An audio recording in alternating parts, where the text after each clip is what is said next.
Saudara, satu keluarga harus tinggal di sebuah rumah berukuran 1 kali 6 meter selama 6 tahun.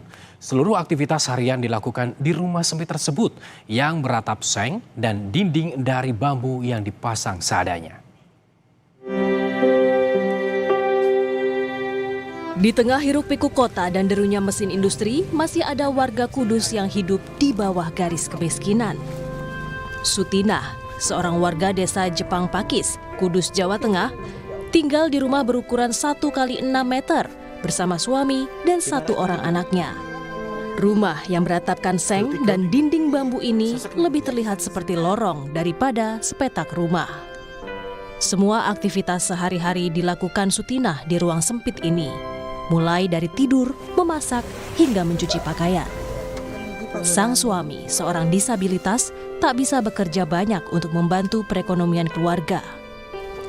Dulu, Sutinah pernah bekerja di pabrik rokok, namun ia terkena PHK dan saat ini bekerja sebagai buruh catering. Ini asalnya kan tempat kayu, kayu bakar. Dulu kan masak pakai kayu bakar, sekarang kan pakai kompor. Terus disuruh bersihkan, terus dipanggoni, boleh di bedeng ini. Kalau nyucinya juga di sini. Oh, di sini jadi satu. Jadi gak ngerewoi. Masaknya juga di sini juga. Bu, kalau hujan bagaimana, Bu? Ya, bocor sih. Bocor ya. Sutinah memiliki sebidang tanah, namun ia tak memiliki uang untuk membangun rumah.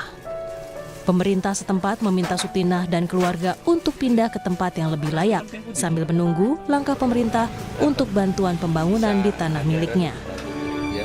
Nanti tinggal kita runut legalitasnya, kalau memang nanti bisa kita upayakan lewat program RSLH Kabupaten lewat Jarum tadi. Syukur-syukur bisa, jadi nanti bisa segera dilakukan intervensi untuk pembangunan rumah RSLH-nya. Sutinah berharap ada bantuan dari pemerintah untuk hunian yang layak bagi dirinya dan keluarga. Ia memilih bertahan di rumah kecil itu karena tak ada pilihan lain.